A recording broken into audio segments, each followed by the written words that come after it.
Saudações, senhoras e senhores, aqui é Diogo Rafael Moreira, do site controversiacatólica.com. Estou aqui em Florianópolis para oferecer a vocês uma breve introdução ao livreto do Padre Anthony Cekada, Tradicionalistas, a Infalibilidade e o Papa. Este livro ele foi publicado pela primeira vez em 1995. Então já fazem o quê? Fazem mais de 20 anos atrás, 27 anos atrás. Teve uma reedição no tempo de Bento XVI, lá por 2006. Então morreu João Paulo II, aí veio Bento XVI, e Bento XVI ele trazia, segundo a imprensa, um perfil mais conservador. Então era necessário também mostrar o que foi realmente a contribuição de Bento XVI nesse edifício, né, nessa nova igreja construída a partir das ruínas da Igreja Católica e sobre a base do Concílio Vaticano II. Então, Joseph Ratzinger, que tomou o nome de Bento XVI a partir de 2005, ele teve uma grande contribuição nesse respeito. E isso é uma coisa que muitas pessoas ignoram até hoje, passado já, então, muito tempo da publicação desse livro. Então, é importante informar as pessoas para elas compreenderem que há muitos lobos em pele de ovelha. E que também, muitas vezes, nós não conseguimos compreender até o fundo a questão, compreender a natureza deste verme que corrói a igreja nos nossos tempos, porque nos faltam os devidos princípios. E Padre Cekada ele vem propor, não dele mesmo, mas a partir do ensinamento da igreja, quais seriam esses princípios. E é sobre isso que eu gostaria de falar com vocês. Então a ideia não é nova. A explicação que o Padre Anthony Cekada ele vem trazer a este problema aqui neste livro, que foi inclusive traduzido e publicado recentemente pelo Seminário São José. Aqueles que tiverem interesse depois podem pedir diretamente ao seminário ou por meio de nós. Esse livro aqui, um livreto. Vejam que não há muitas páginas, é um livreto. Eu tenho a versão em inglês, mas aqui, nessa versão em português, com uma letra boa, 40 páginas, em que você tem, em síntese, a explicação do que é o pensamento, né, dos assim chamados sedevacantistas a respeito da questão da crise na igreja. E já seria um grande progresso se os nossos adversários ao menos se dessem ao trabalho de ler um livreto de 40 páginas, porque assim eles não nos interpretariam tão mal. Mas infelizmente não é isso que acontece.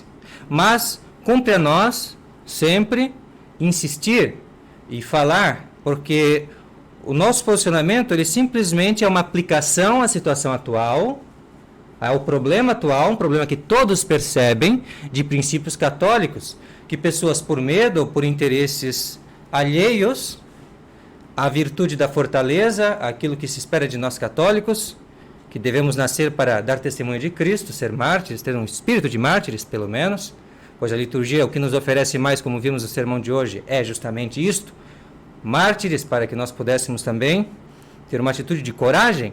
E assim, o que Padre Cekada vem fazer aqui é simplesmente oferecer para nós os princípios certos para esta situação. Que situação? Então, a primeira coisa que o Padre Anthony Cekada faz é nos colocar dentro dessa controvérsia.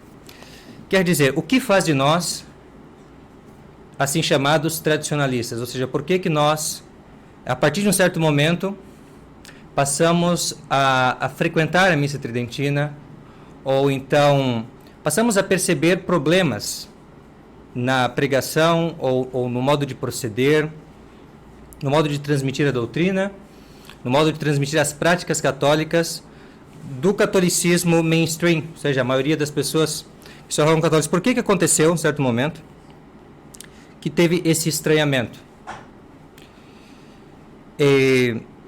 Por que nós saímos das paróquias, afinal de contas? Né? Porque na paróquia tem a missa, que o clero diocesano e o Papa propõem para os fiéis.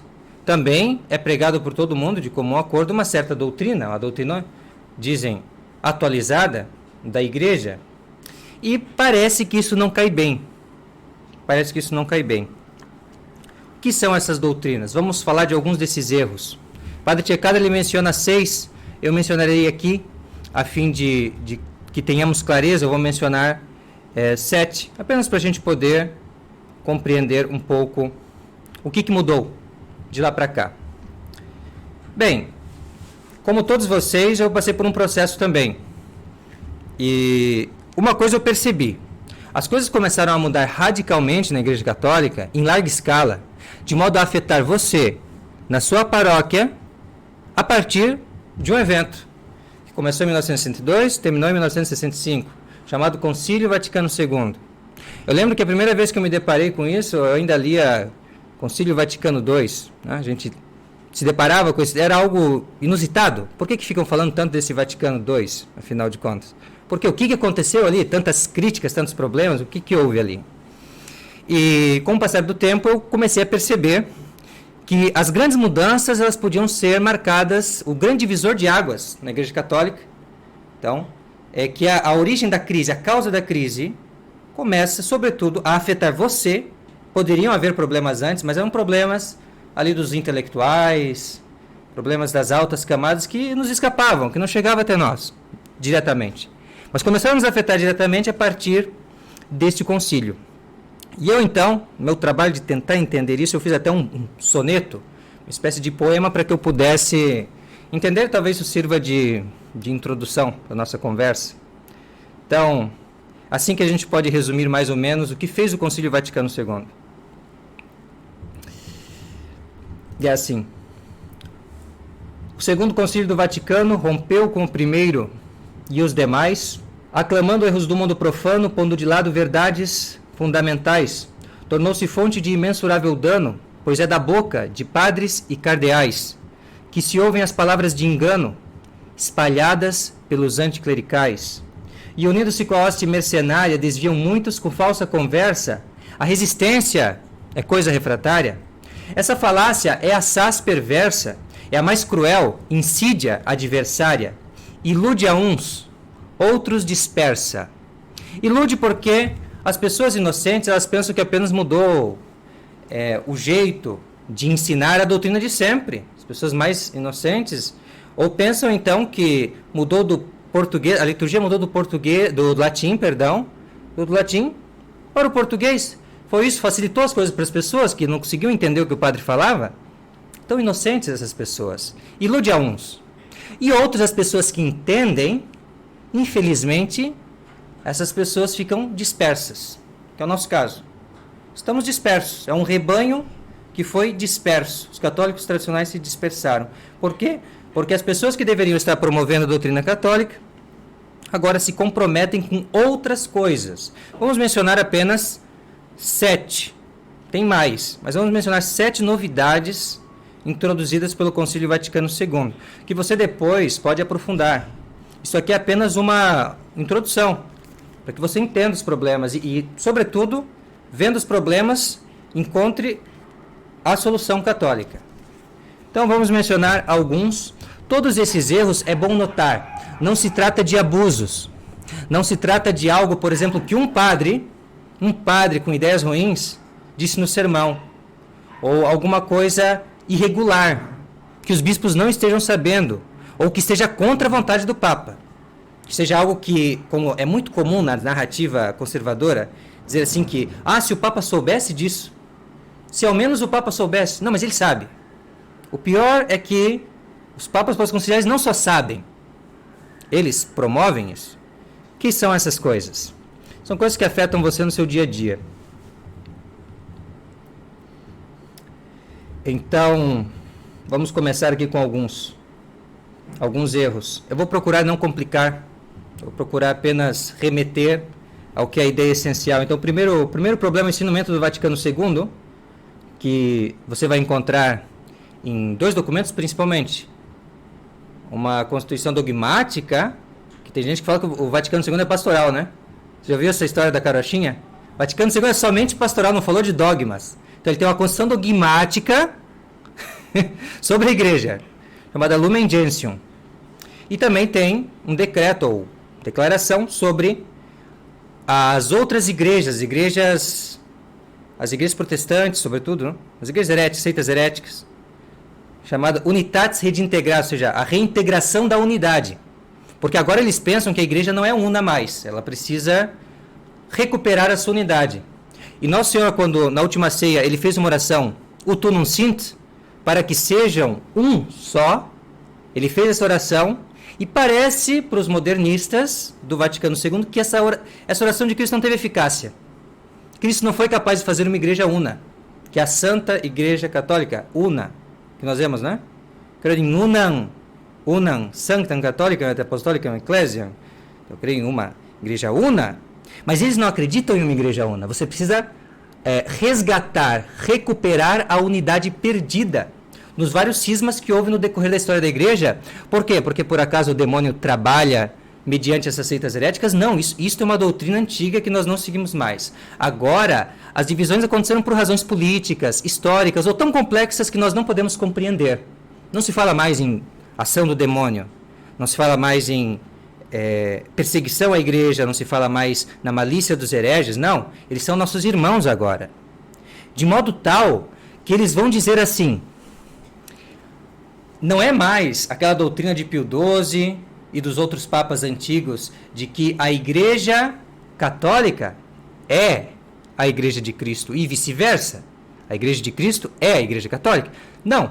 Embora isso apareça até mesmo num documento relativamente recente, a Mystici Corporis, 1943, o Papa Pio XII afirmou essa doutrina. No entanto, o Vaticano II vem mudar essa fórmula.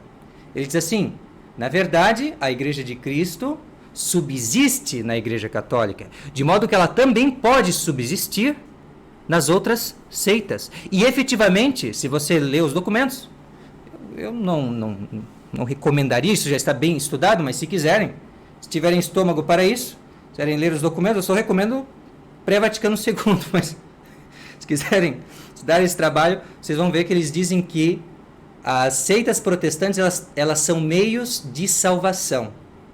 O Espírito Santo utiliza estas seitas heréticas, separadas da Igreja Católica, para salvar as almas. Então, por quê? Porque também Cristo subsiste nestas seitas heréticas de uma maneira imperfeita, de um certo modo. É aquela ambiguidade que eles falam, mas não é ambíguo. Subsiste, está ali, está agindo e está salvando por meio destas seitas heréticas. Enquanto se você vai em documentos pré-Vaticano II, você vai ver que quem se serve destas seitas heréticas é o demônio. E ele se serve para enganar as pessoas. Para enganar as pessoas com uma falsa aparência, né? De verdade que não é verdade. E, no entanto, essa é a doutrina do Vaticano II. E isto explica, então, porque não se pede mais para as pessoas se converterem, efetivamente. Se vocês assistem, ou então, mais bem dizendo, se vocês vão até um dos documentos que o Papa Pio IX redigiu para preparar o Concílio do Vaticano, o Concílio Vaticano I, como dizem, então vocês vão ver que ele convocou os protestantes. Para quê? Para que os protestantes viessem, voltassem à igreja, mas como? Retornando, se convertendo à fé católica e mostrando que, se você olha para o mundo hoje, você verá que não existe outra igreja senão a igreja católica. Disse o Papa Pio IX. Mas o Vaticano II diz, não, vocês já são igrejas. Vocês são, de certa maneira, comunidades eclesiais, comunidades da igreja, que por motivos tão complexos que a gente não consegue explicar muito bem, ou que, enfim, é culpa dos homens, então vocês se separaram. Mas vocês têm várias coisas boas. Então não precisa se converter. Essa doutrina também foi parar no Código de 1983 e, de uma certa maneira, na verdade, efetivamente, de maneira ambígua, mas efetivamente, nega o dogma fora da igreja na salvação. Porque agora há salvação, há meios de salvação fora da igreja, reconhecidos.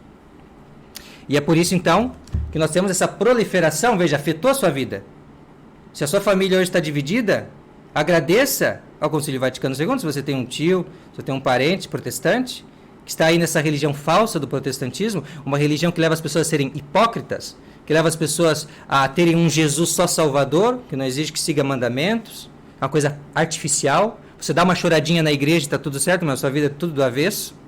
Então, aquela doutrina essencialmente protestante, a salvação só pela fé, não precisa de obras.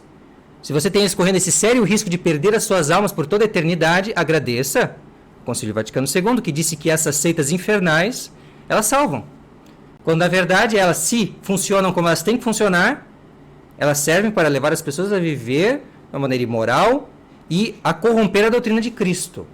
Colocar palavras na boca de Cristo que na verdade são doutrinas de homens pervertidos e ímpios, como Lutero, Calvino, Henrique VIII, tantos outros. Outro problema, esse é um problema que afeta as famílias diretamente. Não só a questão de estrutura familiar, mas a própria questão da natalidade, enfim, que é a abolição efetuada igualmente pelo Vaticano II na Gaudium et Spes e também pelo Código de 1983, da distinção entre fins primários e fins secundários do matrimônio. Então, antigamente, se entendia que você vai casar primeiramente para gerar e educar a prole, de uma maneira cristã. Essa é a grande função do matrimônio, é gerar cristãos, gerar e formar cristãos. Essa é a função do matrimônio.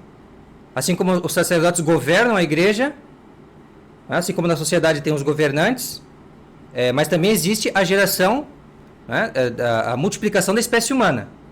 Então, mas na igreja também existe isso. Existem os governantes, são os sacerdotes, e existe a multiplicação dos cristãos, dessa espécie elevada pela graça de Deus, mediante o matrimônio. Por isso que Nosso Senhor elevou essa instituição, matrimônio, ao grau de sacramento, para que ela pudesse chegar a este fim elevadíssimo, que é de formar cristãos. Então nós temos as graças para isso. E esse é o principal. Esse é o principal. Então, por exemplo, se houver algum conflito familiar, eu devo estar disposto ou disposta a cometer sacrifícios para o bem dos filhos, para que a família não fique em uma situação em que os filhos sofram. De modo que nos países católicos, os índices de divórcio eram baixos. Porque havia essa noção de que você casou para cumprir uma missão primeira. Depois, outra coisa. Mas primeiro, os filhos. Isso é o principal. E aí a união dos esposos. E o amor mútuo, essas coisas. Então, isso é um fim secundário. Segundo plano. Você recebe essa graça com o matrimônio. Também. Mas principal é isso. E o Vaticano II destruiu isso. Ele não só na Gaudium et Spes menciona de uma forma confusa os dois, ou seja, não menciona como fim primário e secundário, mistura, mas ele também vai mais para frente no código, na Humanae Vitae, etc. Ele vai colocar a união dos esposos primeiro. Então, primeiro é o nosso relacionamento em primeiro lugar. Os filhos, depois.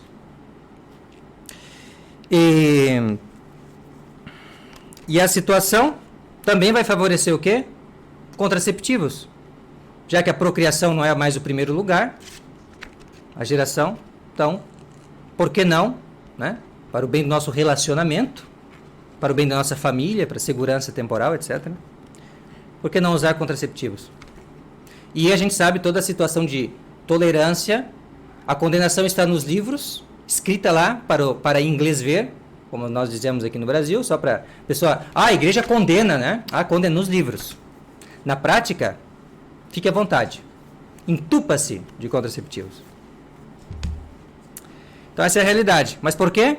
Por causa do Vaticano II, que destruiu, aboliu, suprimiu, inverteu a ordem das coisas. E, inclusive, para afundar ainda mais com tudo, veio um tal de, vocês já devem conhecer, Karol Wojtyła, polonês, que o mundo conhece mais bem como João Paulo II, que criou uma tal de teologia do corpo.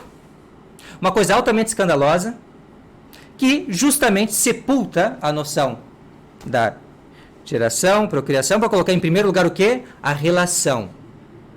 A relação indecente, colocada de uma maneira indecente, entre o homem e a mulher, como se isso fosse uma espécie de... essas coisas deveriam nos enrubescer e nós não deveríamos ficar nem falando sobre essas coisas. Vamos pular isso aqui. Terceiro ponto. A supressão na liturgia reformada. Então a pessoa acha assim, mudou só o idioma. Antes os padres falavam em latim, a gente não entendia nada. Agora ele fala em português, a gente também não entende nada, a realidade é essa. Você pergunta o que o padre disse, as pessoas também não entendem, mas de qualquer maneira, agora a gente entende o que ele está dizendo, que é em português bem alto, com microfone. Todo mundo entende, mas o que você está ouvindo o padre dizer em português não é o que os padres diziam em latim. Eles te pegaram. Você não sabia, mas eles te enganaram. Eles suprimiram das orações coisas como inferno, purgatório, o mal da heresia, do cisma, da apostasia, a necessidade de desprezar o mundo. Vários santos nas orações tradicionais são louvados porque eles terrena despicere, porque eles desprezaram as coisas terrenas. Mas isso, hoje em dia, é muito negativo. Uma teologia negativa. A gente não pode ter essas coisas. Também não podemos ter qualquer coisa na missa que ofenda os protestantes.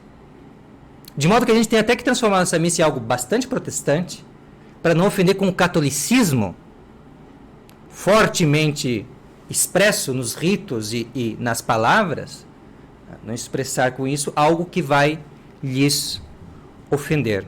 Então você não pode ofender o mundo, desvalorizando o mundo, dizendo que o mundo é ruim, que o mundo pode oferecer tentações, quedas, armadilhas, não pode.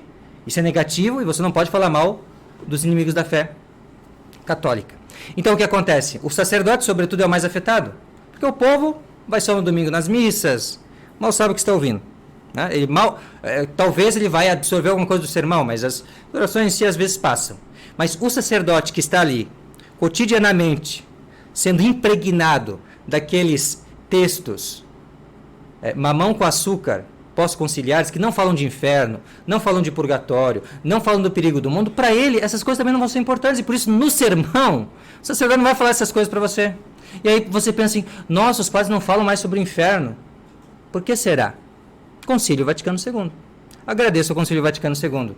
Meus caros, eu não quero me estender, então, se for necessário, talvez nós até façamos outras conversas a respeito desse livro. Tá? É um livro pequeno, mas como vocês veem, bastante denso. Mas vamos tentar, pelo menos, falar sobre os 7 erros. E se vocês quiserem, nós continuamos. Se não, nós vamos fazer um intervalo. Numa próxima vez a gente continua. Mas vamos lá. É importante entender os erros. Esses são alguns. Tem mais. 4º erro. Aprovação oficial da prática protestante da comunhão na mão. Um ato adotado no século XVI pelos protestantes, a fim de negar a transubstanciação e a natureza sacramental do sacerdócio ministerial, o sacerdote ordenado. Então esse foi o ponto. Então cada um tem a sua história. Então esse foi o ponto que me fez acordar para o problema. Por quê? Eu tinha saído do seminário em 2013, final de 2013, por razões várias, e uma delas foi justamente ter perdido qualquer encantamento pelo sacerdócio, por conta da situação das coisas. Eu realmente perdi minha vocação ali, vendo a condição de um sacerdote conservador naquele meio.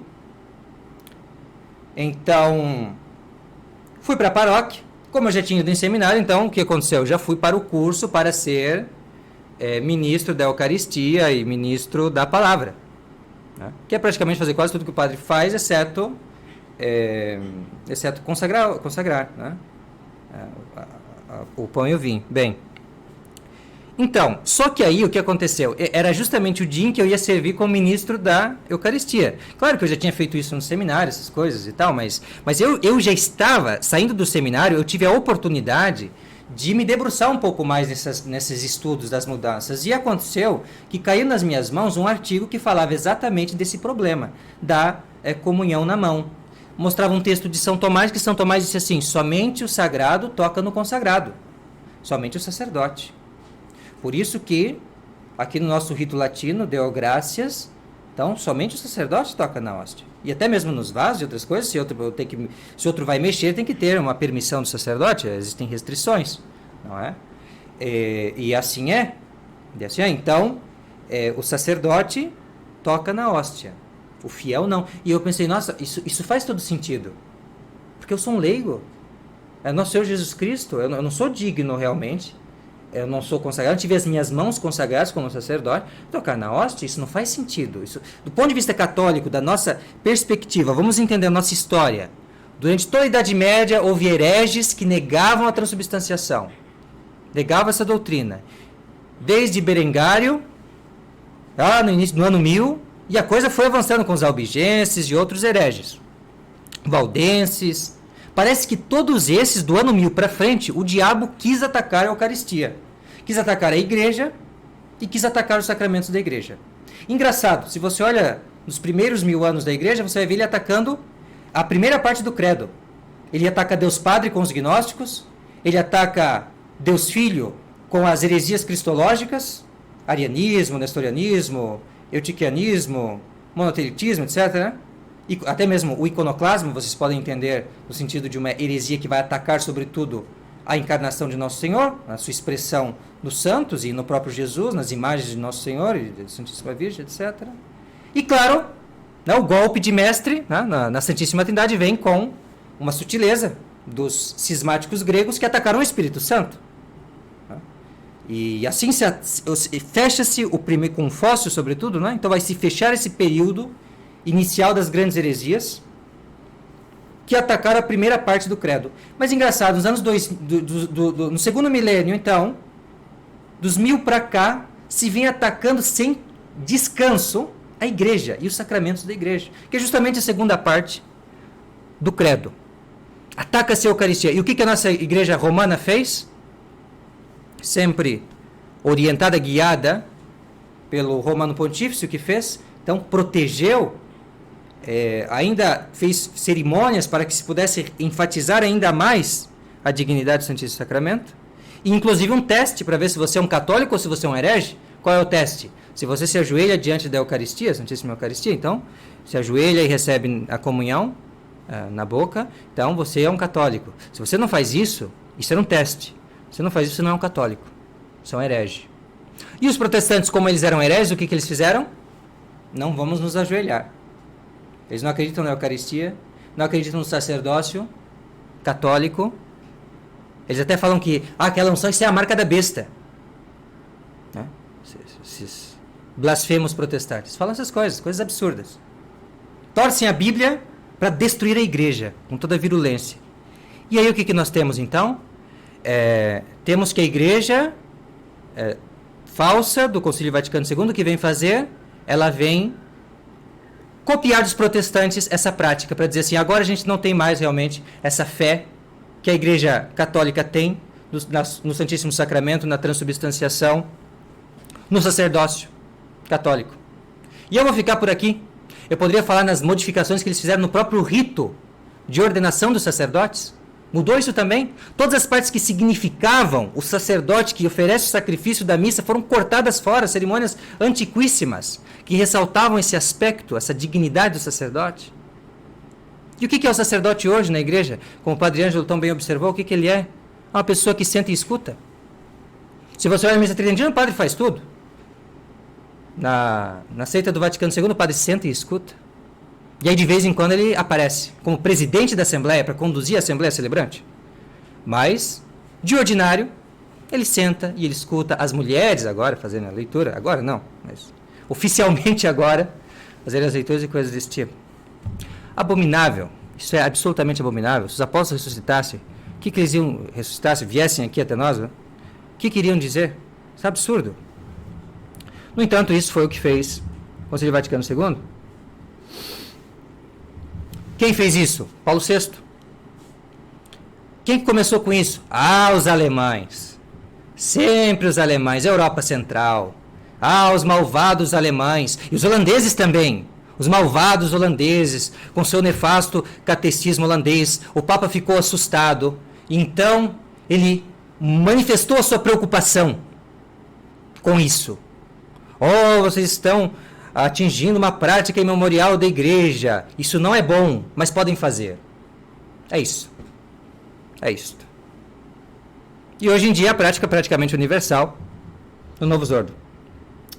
Próxima, estamos na quinta.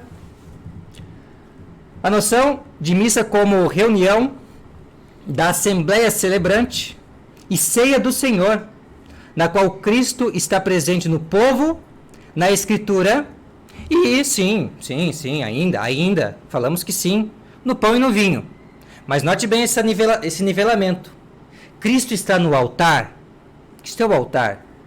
Cristo está na Escritura, na palavra. Então tem a liturgia da palavra e tem a liturgia eucarística. Tem o pão da palavra e tem o pão da Eucaristia. Isso são reminiscências que me vêm agora do que eu aprendi no seminário modernista.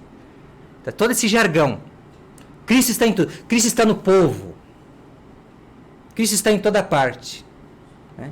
E o que é então a missa, sacrifício do altar? Nunca ouvi essa palavra. Sacrifício do altar? Não. A missa é o encontro da comunidade, da Assembleia Celebrante. E o que mais? A missa é uma refeição. Uma refeição. E você não vai fazer desfeita. Dizia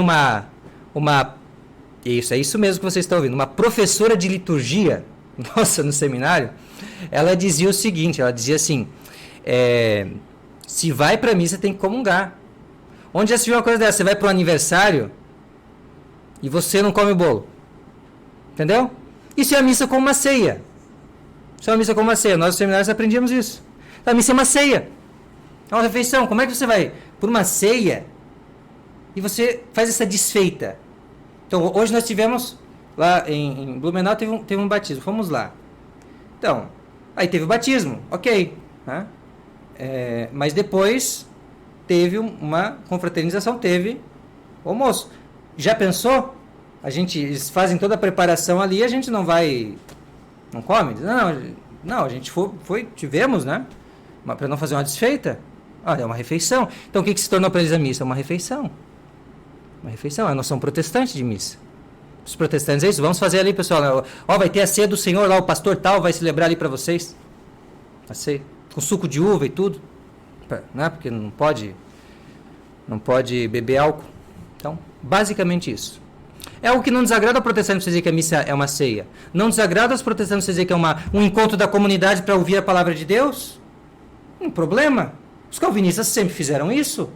O Calvino escreveu um livro o primeiro livro que Calvino escreveu, que o tornou mais notório do contexto europeu e reformado da época, foi um livro sobre a verdadeira ceia do Senhor. Perfeito. Nenhum problema. O problema seria se falasse, por exemplo, em sacrifício. Como assim sacrificar Jesus de novo? Que blasfêmia, dizem os protestantes. Então nós não podemos ter o sacrifício católico, o sacrifício incruento da Santa Missa. Que é a doutrina católica? Dogma católico? Não. A gente tem que transformar a missa em uma ceia protestante. Essa é uma outra mudança do Vaticano II. E aí você se admira das pessoas estarem deixando de ser católicas e se tornarem protestantes? Questão de coerência.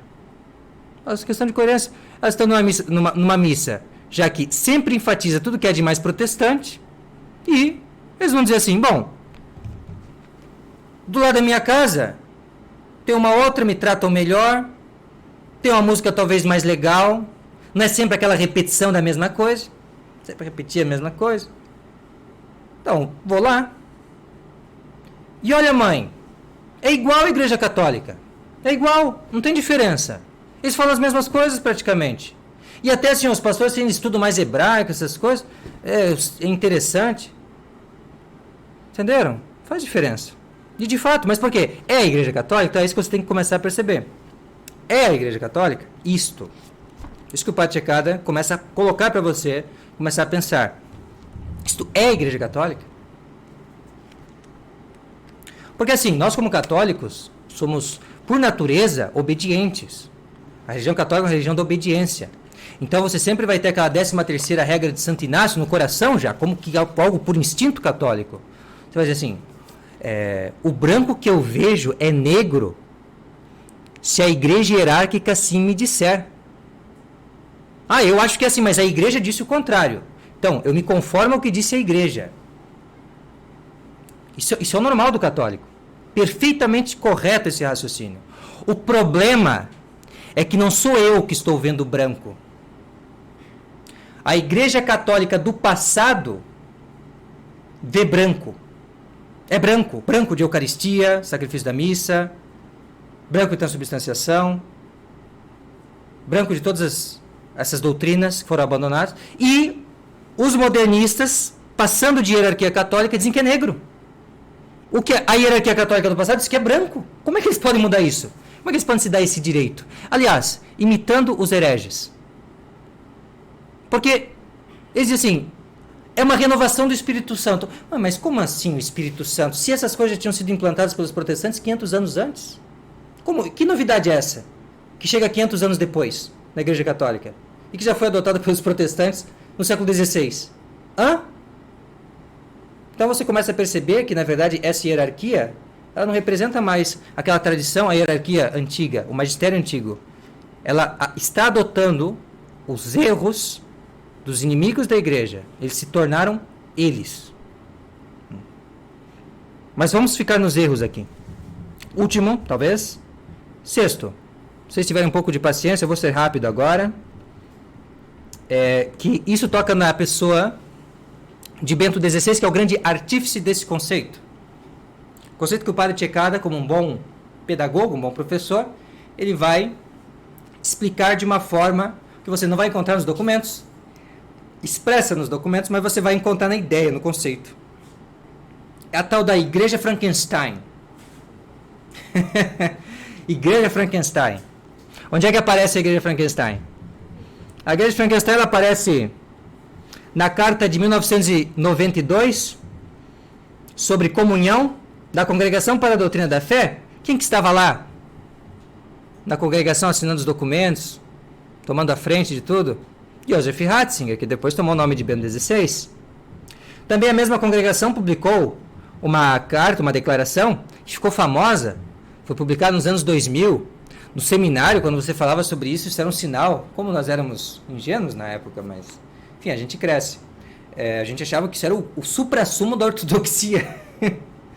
A declaração Dominus Jesus, né, que ainda reforçava a doutrina tradicional da igreja, sobre a necessidade de ser, de que a igreja tenha plenitude da verdade.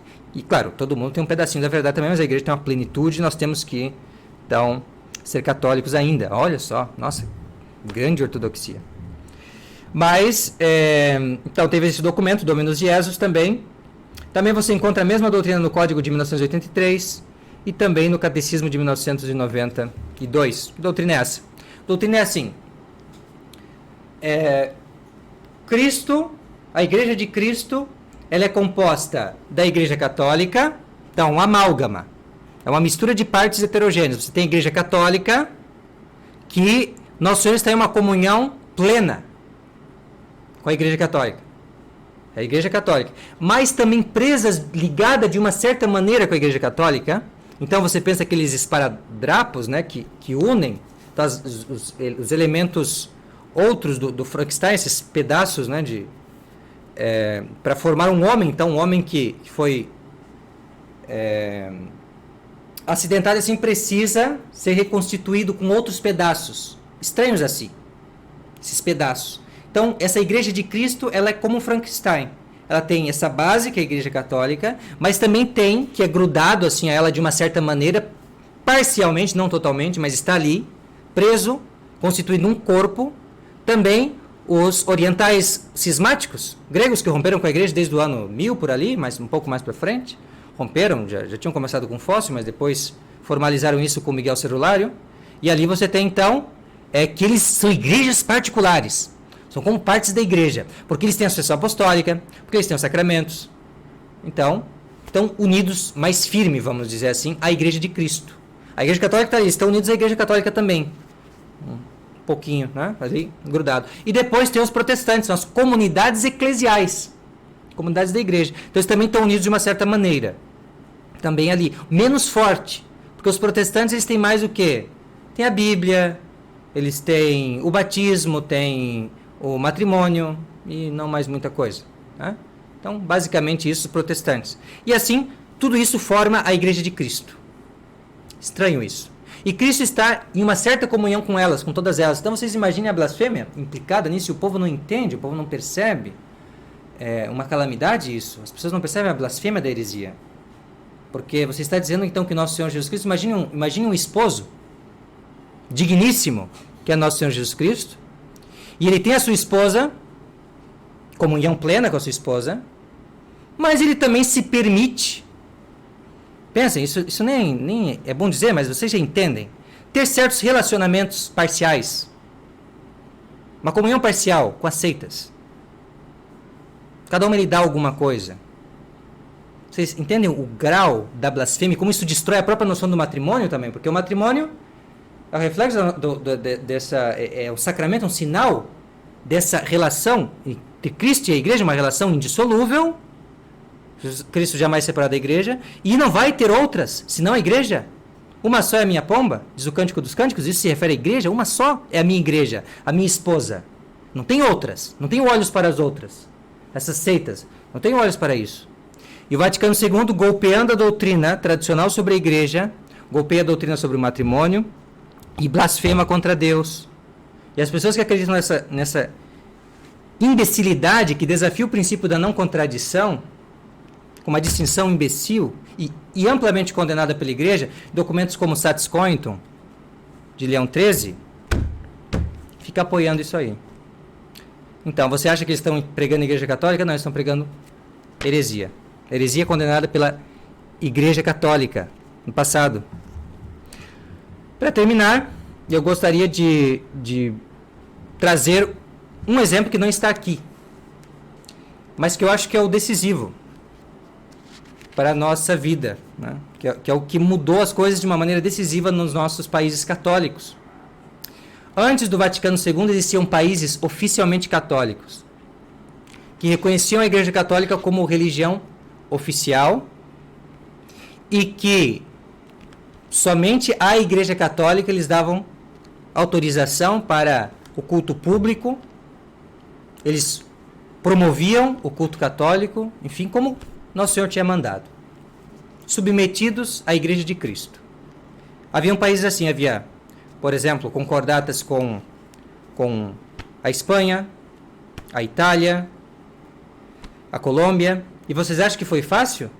Não, na verdade foi muito sangue derramado, sobretudo no caso dos espanhóis, para conseguir fazer Nosso Senhor Jesus voltar a exercer influência na política. Porque Nosso Senhor, a princípio na Europa, ele era o rei. Aí depois vieram os maçons e colocaram para fora. Aí depois vieram os católicos e quiseram colocar ele de volta para dentro da vida dos povos, porque ele é rei. Isso é um fato histórico verdadeiro. Nosso Senhor foi elevado a rei. Todos os poderes me foram concedidos. Isso é algo muito claro. No céu e na terra. E agora ide e anunciai a todas as gentes. Ensinai a todas as gentes e fazer que elas observem o que eu vos prescrevi. E Nosso Senhor não fez distinção de homens, é todas as gentes. Então todas as gentes têm que observar o que Cristo Rei mandou observar. E isso é feito por meio do quê? Da sua esposa? Claro, é isso que ele vai fazer. Se o esposo não pode estar, a sua esposa o representa e ensina o que então nós devemos fazer para agradar a Deus e para nos salvar. E isto vale para você, que é um simples cidadão, e isto vale para o presidente, isto vale para o juiz, isto vale para os deputados, isto vale para todo mundo. E por isso que nós temos, no século XX, por exemplo, sendo erigidas estátuas a Cristo Rei. A Cristo Rei. Essa estátua do Cristo Redentor era para ter uma coroa. Eu não sei se vocês sabem da história. Tinha projetos. Era para ter uma coroa. Porém, devido ao lobby protestante, que era insignificante, porém, devido ao governo maçom, devido, enfim, ao positivismo, devido a todas as influências péssimas do nosso povo, naquela época, então, esses minúsculos, então, insignificantes protestantes foram ouvidos. Então, não vamos deixar somente um Cristo ali, de braços abertos. Mas bem, é uma estátua, erigida para dizer que Cristo é o Rei. Cristo é o Rei. Para isso que serve. Essa é a missão da igreja. Promover o reinado de Cristo. E o que o Vaticano II vai fazer? Vai sepultar o reinado de Nosso Senhor Jesus Cristo. Com 3 erros, 3 teses, que aparecem em um documento chamado Dignitatis Humanae. E o interessante, esse documento ele é na forma de uma declaração sobre a dignidade do homem. Muito curioso ser uma declaração. Por quê? Porque em 1789, na França, depois de eles terem deitado abaixo o antigo regime, onde havia igreja e Estado trabalhando juntos, depois de eles terem destruído isso, eles fizeram uma declaração dos direitos do homem, dizendo que a nossa sociedade, ela não precisa mais, não deve se dobrar mais a Cristo. ela deve ser laica. E você pratica a religião em público e ensina a religião que você quiser, ainda que seja algo falso, ainda que seja algo que blasfeme e ofenda a Deus. Não importa. Não importa. Isso é uma opinião sua religião é uma opinião. Cristo é uma opinião. Uma opinião, não é rei. Então, não é rei. Isso talvez para os ateus é coerente pensar assim, mas para católicos que constroem uma nação, pensarem desta forma, que isto é uma mera opinião. Cristo é uma opinião para você? Entende? Então, esse vírus começou então com essa declaração e depois, em 1948, a ONU proclamou também uma declaração dos direitos humanos. E um dos direitos humanos inalienáveis qual é? A liberdade religiosa. A liberdade de expressão. De pensar no foro externo, publicamente, não o que você tem na sua consciência privada, que isso é o seu problema. Mas para fora aí, ó, você vai dizer o que está na sua cabeça sobre religião. Ainda que você não tenha sido mandado por Deus para isso, como é o caso exclusivo da Igreja Católica. Você não recebeu um mandato de Cristo para isso. Mas, ainda assim você pode, porque Cristo não é mais o rei. Então essa é a mentalidade do mundo moderno. E nós estamos mergulhados nessa mentalidade. Mas ainda havia um farol que nos lembrava da verdade. A Igreja Católica, essa coluna de verdade para as nações. E a Igreja Católica dizia assim: vocês precisam se submeter, precisam acolher a doutrina de Jesus Cristo para salvar as vossas almas e para promover uma verdadeira felicidade, o verdadeiro bem comum. Por quê? Porque o Estado, ele não pode viver sem uma regra segura de moral, para que as pessoas possam viver bem, para que as pessoas possam viver de uma forma virtuosa. Não podem se entregar a si mesmo. O Estado, se ele não tem a verdade da religião, ele vai agir de uma forma arbitrária, de acordo com suas próprias considerações. E o que acontece então?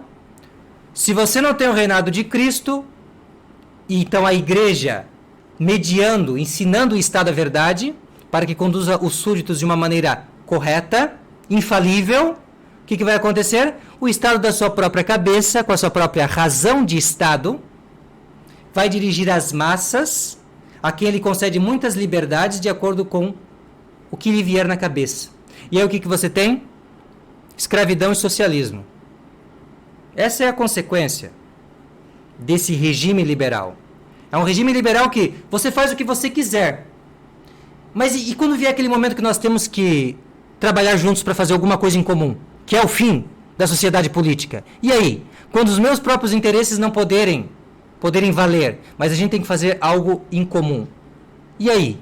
Não tem a igreja mais para aconselhar o Estado com uma doutrina infalível de moral do que os homens devem fazer para agradar a Deus. Então o que o Estado vai fazer? Vai seguir sua própria cabeça, e aí você vai ser obrigado a obedecer, mesmo que seja a coisa mais insana. Você vai ser um escravo nas mãos do Estado. E você vai, no fim das contas, ser reduzido ao socialismo. Esse regime tirânico. Agora bem, então quais são essas proposições? Já estamos nos encaminhando, meus caros, para encerramento dessa nossa conferência, a menos que queiram que a gente prossiga. Então, a declaração do Vaticano II contradiz o ensinamento antigo em 3 pontos. O magistério antigo, por exemplo, o do Papa Pio IX na bula dogmática, ex cátedra, quanto à cura, condena as seguintes ideias. Todos os homens têm direito à liberdade de consciência e de culto no foro externo. Ou seja, imprensa. A imprensa pode dizer o que quiser contra a religião, contra a Igreja Católica. Nas escolas também pode-se falar qualquer coisa contra Cristo, contra a Igreja Católica. Pode-se blasfemar em público. Pode-se ter filmes e práticas imorais em público. Isso se chama liberdade de consciência. Ah, mas eu aprendi a amar a liberdade. Liberdade, mas vocês não percebem que isso é liberdade de perdição? E não de perder somente a si, no foro privado, mas de perder aos outros no foro externo? Essa é a liberdade moderna, a liberdade de perdição. E essa liberdade a igreja não aceita. Então, dizer assim que todos os homens, indefinidamente, sem qualificações, têm direito à liberdade de consciência e de culto no foro externo, isso é condenado. Mas é justamente isso que o Vaticano II proclama. Veja, não só dos bons terem liberdade para fazer o bem, mas os maus também terem liberdade para fazer o mal, para mentir, para enganar, para manipular. E se você tem, por exemplo, charlatões, em termos de religião, ganhando dinheiro a custas de pessoas inocentes e fazendo até crimes às escondidas, com base nisso, o que você, a quem que você tem que agradecer? Ao Concílio Vaticano II. Isso se deve ao Vaticano II. Segunda tese. Esse direito à liberdade religiosa deve se tornar um direito civil em toda a sociedade bem ordenada. E para terminar, o melhor estado da sociedade, olha só, esse é o ideal que nós temos que lutar, nós católicos. Então, segundo o Vaticano II, ele ensina isso está baseado na revelação divina.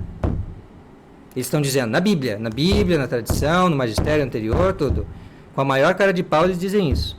Que o melhor estado, o estado perfeito que nós católicos devemos procurar construir, esse estado perfeito, é aquele em que o direito civil dos homens, a liberdade religiosa, é limitado apenas pelas exigências da paz pública. Ou seja, por exemplo, imagine uma religião que sacrifique pessoas, né? Não é para tanto. Não é para tanto. Imagine uma religião, por exemplo, que pregue que nós temos que matar o nosso próximo. Não, isso aí não pode. Uma religião assim não pode. Vamos supor uma religião que enfim, embora a gente até saiba que existem religiões que vão por esse caminho, né? Mas não deixemos isso para uma outra conferência. Agora, esse tipo de coisa que perturba a ordem pública não pode ter. Mas o resto pode ter. Se são inofensivos no sentido de não ficarem batendo nos outros, gerando confusão, violência, essas coisas. Ou então, por exemplo, uma religião que pregue um retorno às práticas indígenas do início do Brasil, fora de uma aldeia, e aí as pessoas andam de uma maneira... Bem que isso já acontece, mas bem, andam de uma maneira indecente e tal. Então, bom, não é para tanto. O Vaticano II não está dizendo isso.